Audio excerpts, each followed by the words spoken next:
Hello everyone. आज के video में हम कैपिटल स्ट्रक्चर को पढ़ेंगे कि कैपिटल स्ट्रक्चर क्या है। इसका पूरा की पूरा कॉन्सेप्ट आज हम रीड करेंगे। तो कैपिटल स्ट्रक्चर का मतलब क्या होता है? Capital structure refers to the mix between the owners and borrowed funds. देखो, कंपनी में हम बात कर रहे हैं कि कंपनी में किस प्रकार से हम फाइनेंस को अरेंज करने वाले हैं। तो कैपिटल स्ट्रक्चर का जिसमें मतलब होता है जहां पर कंपनी की जो ओनर की जो कैपिटल है एंड जो बोरोड फंड्स है, उन दोनों का मिक्सचर ही कैपिटल स्ट्रक्चर कहलाता है। अब ये ओनर्स फंड क्या होता है? It consist of equity share capital, preference share capital and reserve and surplus. सबसे पहले ये समझो कि ओनर्स का फंड क्या होता है। मैंने बात की कि हमारी एक कंपनी है XYZ कंपनी, उस कंपनी में ओनर का फंड कितना है। इसका मतलब है हमारी कंपनी में जो ओनर ने पैसा लगाया हुआ है वो कितना है। मतलब शेयर होल्डर्स बेसिकली कंपनी के असली मालिक होते हैं। तो हमारी कंपनी की इक्विटी शेयर कैपिटल कितनी है, प्रेफरेंस शेयर कैपिटल कितनी है एंड रिजर्व एंड सरप्लस कितनी है। तो ये हो गए हमारे ओनर्स फंड। फिर आते हैं हमारे बोरोड फंड्स, मतलब जो हमने बोरो किए हुए हैं वो फंड हमारे कौन कौन से हैं, जिसमें हमारे आते हैं डिवेंचर्स। डिवेंचर्स मतलब ऋण पत्र, एक ऐसा पत्र जिसके थ्रू हम ऋण मतलब लोन लेते हैं, बोरो करते हैं पैसे। मतलब हमारी एक कंपनी है, हमें अपनी कंपनी में पैसों की जरूरत थी, तो हमने कुछ ऐसे पेपर्स निकाले जिन पेपर्स को हम देंगे और उनके तहत हम किसी से पैसा ले रहे हैं उधार पर। वो पत्र इस बात को कह रहा है कि ये एक डिवेंचर है, इस पर हमारी डिवेंचर की रेट लिखी हुई है कि इस रेट से हम अपने डिवेंचर होल्डर्स को इंटरेस्ट पे करेंगे और बाकी सब कुछ। ठीक है, तो बोरोड फंड में हमारा लोन आ गया, पब्लिक का डिपॉजिट आ गया। तो इन दोनों फंड्स को जब टोटल कर दिया जाता है, दोनों फंड्स को मिलाकर हमारी कंपनी का एक कैपिटल स्ट्रक्चर बन जाता है। कैपिटल का मतलब क्या है? An amount invested in the business for its activities is called capital structure, is called capital. Owners fund and borrowed funds shall be referred to as equity and debt. तो अब हम आगे क्या करने वाले हैं? ओनर्स फंड को तो हम डिनोट करेंगे by word equity and borrowed fund को हम डिनोट करेंगे by word debt, DEBT. Capital structure is the proportion of debt and equity capital used by a business firm to finance its long-term activities. अब हमें ऐसा तो है नहीं कि बिजनेस हमें सिर्फ 1 साल के लिए करना है, 6 महीने के लिए करना है। हम बिजनेस करते हैं जब कभी भी, तो हम करते हैं उसे लॉन्ग टर्म के लिए, 10 साल, 20 साल, 30 साल, 50 साल।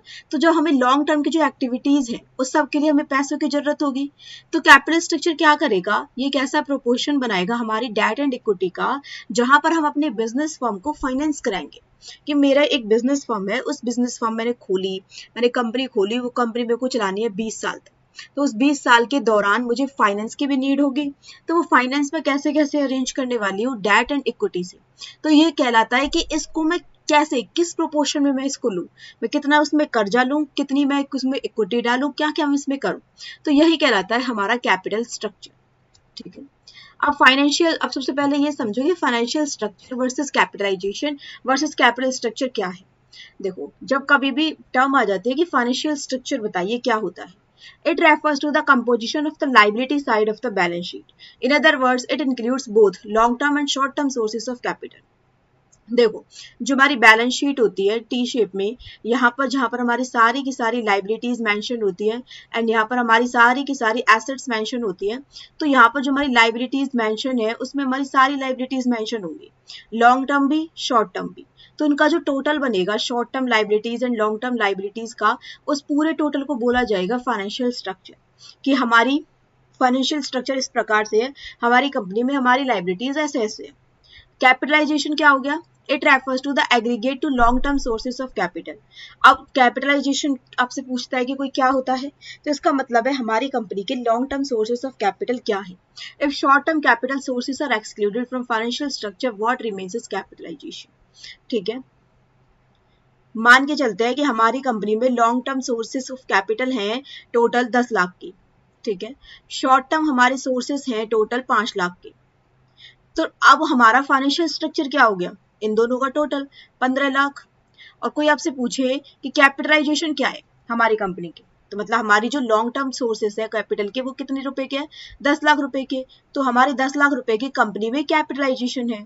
या फिर इसे ऐसे भी कह सकते हैं, 15 लाख में से हमारी जो शॉर्ट टर्म है इसको माइनस कर दो तो हमारा 10 लाख रुपए हमारी कैपिटलाइजेशन है। अब बात आ गई कैपिटल स्ट्रक्चर क्या है। It refers to the relative proportion of different sources of long term capital. अब जो हमारी लॉन्ग टर्म कैपिटल है, ये पूरी जो 10 लाख रुपए की है, ये पूरी किस प्रकार से बनी? इसमें हमारा 3 लाख रुपए की इक्विटी थी, 7 लाख रुपए की हमारी डेट थी। तो इस प्रकार ये जो रिलेटिव प्रोपोर्शन है ये कहलाएगा हमारा कैपिटल स्ट्रक्चर। ठीक है, अब हम पढ़ते हैं debt capital and equity share capital में कॉस्ट एंड रिस्क क्या है। आप क्वेश्चन कर सकते हो कि जब हमारे पास दो प्रकार की कॉस्ट है तो हम मतलब इसमें एक ही क्यों नहीं यूज कर लेते, या तो डेट यूज कर लो या फिर इक्विटी यूज कर लो। क्यों ना हम पूरा की पूरा पैसा हमें अपनी कंपनी में मान के चलते हैं 100 रुपए इन्वेस्ट करने, क्यों ना 100 के 100 रुपए ही हम कर्जा ले लें, 100 के 100 रुपए ही हम डेट के थ्रू अपनी कंपनी को चला लें, या फिर हम क्यों ना 100 रुपए के ही शेयर्स इश्यू कर दें, 100 रुपए के हमारे पास पैसे आ जाएंगे और उसको हम इक्विटी के थ्रू ही चल लें। तो हम ऐसा क्यों नहीं करते, हमें दोनों का एक रिलेटिव प्रोपोर्शन और एक एफिशिएंट प्रोपोर्शन क्यों ही चाहिए होता है। तो इसको हम समझेंगे इन दोनों के कॉस्ट एंड रिस्क के थ्रू कि दोनों में कितनी कॉस्ट आती है एंड दोनों के रिस्क कौन कौन से। सबसे पहले समझेंगे डेट कैपिटल। डेट कैपिटल में हमारे आ गए लोन्स एंड डिवेंचर्स। ये एक ऐसी मनी है जो कंपनी बोरो करेगी, it has to be repaid with interest after a certain period. इसको हमें रीपे करना है, प्लस में हमें इस पर ब्याज भी पे करना है। Debt holders do not become owners of the business. अब देखो मान के चलते हैं हमारी एक बिजनेस है, बिजनेस का नाम है, कंपनी का नाम है एबीसी कंपनी। उस एबीसी कंपनी में हमें थी 100 रुपए की जरूरत, तो हमने क्या किया 50 रुपए का हमने बाजार से लोन ले लिया मार्केट से। ठीक है, अब जिस पर्सन से आपने लोन लिया वो पर्सन आपकी कंपनी का मालिक थोड़ी बन गया। उस पर्सन ने आपको सिर्फ लोन ही तो दिया है कि भाई तू मेरे से 50 रुपए ले ले, लेकिन मेरे को इसे ब्याज देता रही हो हर महीने 5 रुपए का। ठीक है, तो मतलब मैं उसे ब्याज भी पे कर रही हूँ और लास्ट में जब उसे पैसों की नीड होगी या जब मुझे पैसे पे करने होंगे तब मुझे उसके 50 रुपए पे करने भी हैं। तो फिर वो मेरी कंपनी का ओनर तो बन नहीं गया। इसका मतलब वो डेट होल्डर्स होते हैं जो वो हमारी कंपनी के मालिक नहीं होते। अब बात करेंगे कि कॉस्ट ऑफ कैपिटल इसकी कितनी आती है। द कंपनी हैज टू पे fixed interest. Cost of capital का मतलब है कि ये जो हमने ये वाली जो हमारी पूंजी है डेट कैपिटल जो हमारी है, इस पर हमें कितनी इस पे कॉस्ट आ रही है, हमें एक तरीके से इस कैपिटल को अपनी कंपनी में लाने के लिए कितना अमाउंट पे करना पड़ रहा है। द कंपनी हैज टू पे फिक्स्ड इंटरेस्ट रेट। ठीक है, वेदर इट अर्न्स प्रॉफिट और नॉट। इसकी कॉस्ट अब क्या है कि हमें एक जो फिक्स्ड इंटरेस्ट रेट है वो हमें पे करना ही पड़ेगा। अगर कंपनी को प्रॉफिट हुआ तो भी पे करना पड़ेगा 50 रुपए, कंपनी को प्रॉफिट नहीं हुआ तो भी इसका हमें पे करना ही पड़ेगा। However, this interest is tax deductible, so it reduces the company's taxable income. This makes that a cheaper source of finance. लेकिन इसमें क्या होता है, मान के चलते हैं कि हमारी टोटल प्रॉफिट हुआ कंपनी का 1000 रुपए, उस 1000 रुपए में से 50 रुपए हमने इंटरेस्ट पे कर दिया, तो अब हम जो टैक्स पे करेंगे वो करेंगे हम 950 रुपए पर। तो इससे जो टैक्स है हमारा वो कम हो जाएगा। तो इसका मतलब डेट एक चीपर सोर्स हो गया कि अगर पहले हमें 1000 रुपए पूरे पर ही इंटरेस्ट टैक्स पे करना पड़ रहा था, अब हमें 50 रुपए काट कर 950 रुपीज पर हमें टैक्स पे करना पड़ रहा है, जितने भी परसेंट का टैक्स है। तो इसका मतलब हमें डेट में हमें फायदा हो रहा है। लेकिन इसका रिस्क क्या है, debt brings high financial risk. Debt में सबसे ज्यादा फाइनेंशियल रिस्क होता है, specially if the company faces losses. हमारी कंपनी है उसमें बहुत ज्यादा लॉस हो रहे हैं, अब लॉस हो रहे हैं लेकिन हमें इंटरेस्ट तो पे करना ही करना है। इस बात से कोई फर्क नहीं पड़ता कि आपको प्रॉफिट हो रहा है या लॉस हो रहा है, आपको इंटरेस्ट पे करना ही पड़ेगा। It must repay interest and principal on time. Failures to do so can lead to penalties or even bankruptcy. हमने जो डिवेंचर्स लिए थे, डिवेंचर होल्डर्स के थ्रू हमने जो पैसा लिया था वो हमने लिया था 10 साल के लिए। 10 साल पूरे हो गए, अब हमें उनका जो प्रिंसिपल है वो हमें पे करना पड़ेगा। अगर हम पे नहीं करेंगे तो या तो हम पर पेनल्टीज लग जाएगी या फिर हमें बैंकरप्ट भी डिक्लेयर किया जा सकता है। But debt holders don't get ownership, so control remain with existing owners. So ये रिस्क है हमारे डेट कैपिटल के साथ। अब पढ़ते हैं कि इक्विटी शेयर कैपिटल के साथ हमारी कौन कौन सी कॉस्ट एंड रिस्क है। This is the money raised by issuing shares to the public. Share holders become owners of the company. जो शेयर होल्डर्स कंपनी के मालिक बन जाते हैं। There is no obligation to repay this capital. कोई obligation नहीं है कि आपको इस कैपिटल को रीपे करना पड़ेगा। अब कॉस्ट क्या है कैपिटल की, equity is costlier than date.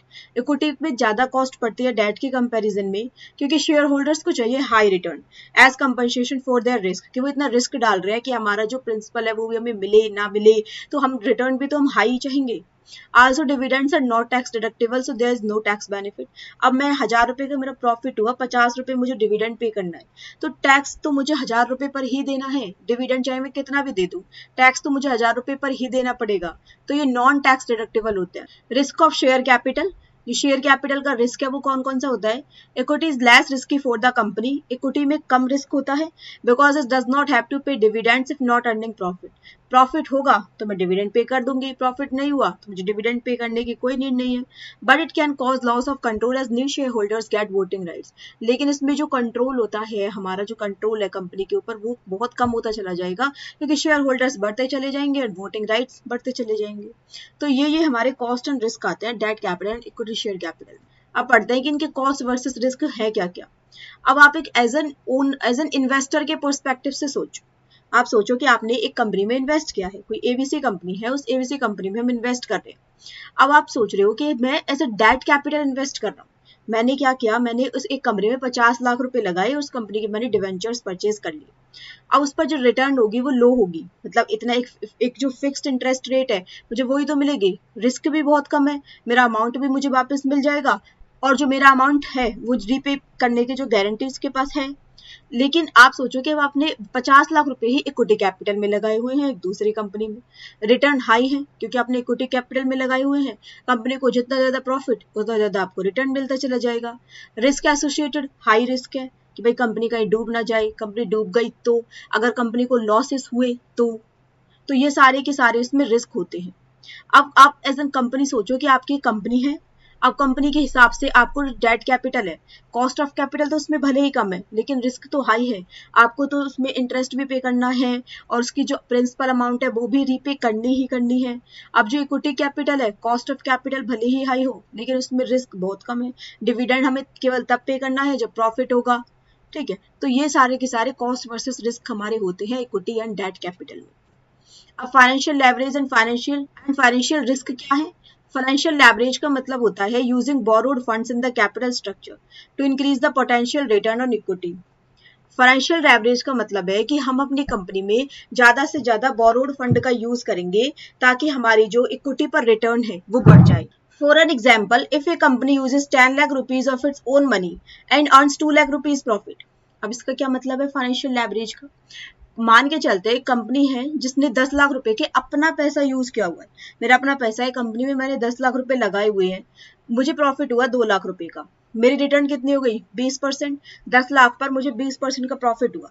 लेकिन अब हम दूसरा केस लेके चलते हैं, अभी भी मैंने 10 लाख रुपए लगाए हुए हैं जिसमें 5 लाख रुपए मेरे अपने हैं और 5 लाख रुपए का मैंने कर्जा ले रखा था 10% की रेट पर। ठीक है, अब उस 5 लाख पर मुझे 50,000 रुपए का ब्याज देना है। अब फिर से मुझे 2 लाख रुपए का प्रॉफिट हुआ, 2 लाख में से मैं 50,000 रुपए का प्रॉफिट दे दूंगी, 2 लाख में से 50,000 रुपए गए तो अब मेरे बचे 1.5 लाख रुपए। मैंने अपना पैसा इन्वेस्ट किया हुआ है 5 लाख, उन 5 लाख पर मुझे फायदा हो रहा है 1.5 लाख का, तो अब मेरी रिटर्न कितनी हो गई 30%। तो फाइनेंशियल लेवरेज का मतलब हो गया कि जैसे ही हम अपनी जो बोरोड फंड है उसको बढ़ा रहे हैं तो हम एक कोशिश कर रहे हैं कि हमारी जो इक्विटी पर रिटर्न है वो भी बढ़ जाए। So financial leverage increases the return on owners fund. अब इसमें फाइनेंशियल रिस्क भी है, it is the risk of not being able to meet fixed financial obligation like interest payment और लोन रीपेमेंट। मान के चलते कि हमें प्रॉफिट हुआ ही नहीं, हमें तो इंटरेस्ट पे करना ही पड़ेगा, hence higher financial leverage can lead to higher profit but also increases financial risk। भाई फाइनेंशियल लेवरेज आप ले ही चले जाओ, पूरा का पूरा बिजनेस ही हम डेट पर कर लें, 10 लाख रुपए का हमने कर्जा लिया हुआ है, इसके थ्रू हम बिजनेस कर रहे हैं, हमें प्रॉफिट हो गया 2 लाख रुपए का, लेकिन हमें इंटरेस्ट पे करना है 50,000 रुपए, तो 1.5 लाख रुपए मेरा तो 100% प्रॉफिट हो गया, लेकिन इसमें रिस्क भी बहुत ज्यादा है। If profit falls the company may struggle to pay interest, this is the danger of leverage. Factors कौन कौन से जो कि इस बात को अफेक्ट करेंगे कि हमारा जो कैपिटल स्ट्रक्चर है, मतलब हम क्या चूज करें, हम इक्विटी चूज करें या डेट चूज करें, कौन कौन से फैक्टर्स अफेक्ट करते हैं? सबसे पहले हमारी कंपनी की कैश फ्लो पोजीशन। अगर जो कंपनी की कैश फ्लो पोजीशन अच्छी है, मतलब कंपनी ऐसी है कि जो इजीली पैसे को पे कर सकती है, इंटरेस्ट को पे कर सकती है, then it should choose debt capital. Good cash flow allows more use of debt in capital structure. Tax rate, अगर हायर टैक्स रेट है, मतलब हमने देखा कि अच्छा इस साल के टैक्स रेट है बहुत ज्यादा, तो डेट्स बहुत ज्यादा अट्रैक्टिव है, क्योंकि डेट्स पर हम जब सबसे पहले हमें इंटरेस्ट पे करना है उसके बाद ही हमें टैक्स पे करना पड़ेगा। Interest on debt is tax deductible, so companies save tax by paying interest. Cost of debt, हम ये देखेंगे कि कॉस्ट ऑफ डेट हमारी कितनी आ रही है। एक company having ability to borrow at a lower rate is in a better position to employ higher debt, thus more debt can be used if debt can be raised at a lower rate and vice versa। Cost of equity हम देखेंगे, कि हमारी जो when a company increases debt the financial risk faced by the equity holders increases. अब हमने बहुत सारा कर्जा ले रखा है, अब हमें और पैसों की नीड है, तो हमने शेयर्स इश्यू कर दिए। अब जो शेयर होल्डर्स है वो देखेंगे कि इस कंपनी ने कर्जा ही इतना ज्यादा लिया हुआ है। The cost of equity also increases, जो कि डिस्करेज करती है कि हम अपनी जो डेट है एक लिमिट में लेकर ही करें। फ्लोटेशन कॉस्ट हमारी कितनी आ रही है? फ्लोटेशन कॉस्ट का मतलब है issuing debt capital is less than the share capital. जब हमने डेट कैपिटल को इश्यू किया था तब हमारी कितनी कॉस्ट आई थी शेयर कैपिटल के कंपैरिजन में, which attracts the company towards debt capital. देखो, जब हम डेट कैपिटल इश्यू करते हैं तब हमें सिर्फ और सिर्फ अपने जो डिवेंचर्स है वो देने हैं, हमें सिर्फ और सिर्फ पेपर्स देने हैं। लेकिन जब हम अपनी शेयर कैपिटल इश्यू करेंगे तब उसमें क्या होगा? एडवर्टाइजिंग एक्सपेंसेस होंगे, प्रिंटिंग एक्सपेंसेस होंगे, अंडरराइटिंग कमीशन होगी, ब्रोकरेज होंगे। तो इसलिए डेट को बहुत ज्यादा कंसिडर किया जाता है। रिस्क कितना ज्यादा है? Debt increases financial risk as interest must be paid even during losses. Debt में बहुत ज्यादा रिस्क है क्योंकि हमें जो इंटरेस्ट है वो तब भी पे करना है जब हमें लॉसेस हो रहे हैं। कंपनीज जिनकी स्टेबल इनकम है, जो कि डेट को अफोर्ड कर सकती हैं, but risky businessman prefer equity to stay safe. Control considerations कैसे हैं आपकी कंपनी के? Issuing equity shares reduces control of existing owners due to voting rights. जितने ज्यादा शेयर होल्डर्स होंगे उतने ही ज्यादा हमारी जो कंट्रोल है हमारे हाथ से छूटता चला जाएगा। That does not dilute control. जब हम कर्जा ले रहे हैं तो उसमें डायल्यूट तो हो ही नहीं रहा है हमारा जो कंट्रोल है। So owners often prefer that if they want to retain decision making power. Stock market की कंडीशंस क्या है? अगर स्टॉक मार्केट बहुत अच्छा परफॉर्म कर रहा है तब हम इक्विटी के थ्रू आसानी से पैसा रेज कर सकते हैं, लेकिन पुअर मार्केट कंडीशन में डेट को हम प्रीफर करेंगे। फ्लेक्सिबिलिटी, कंपनीज में prefer capital structure that can be change easily in the future. Companies ऐसा प्रीफर करेंगी कि भाई फ्यूचर में हम उसको क्या हमें जरूरत पड़ेगी जिस हिसाब से हम आसानी से क्या चेंज कर सकते हैं। Equity is more flexible because it does not involve fix payments. Equity इस केस में ज्यादा फ्लेक्सिबल होती है। Company size and reputation, big and reputed companies find it easier to borrow money at low interest. अगर हमारी company बहुत बड़ी है, बहुत उसका नाम है, तो जो हम आसानी से हम पैसा उधार ले सकते हैं, क्योंकि बोरोअर्स भी पैसा उधार देने के लिए रेडी रहते हैं, उन्हें पता है इतनी बड़ी रेप्यूटेड कंपनी है, हमारा पैसा नहीं डूबेगा। सो दे मे प्रीफर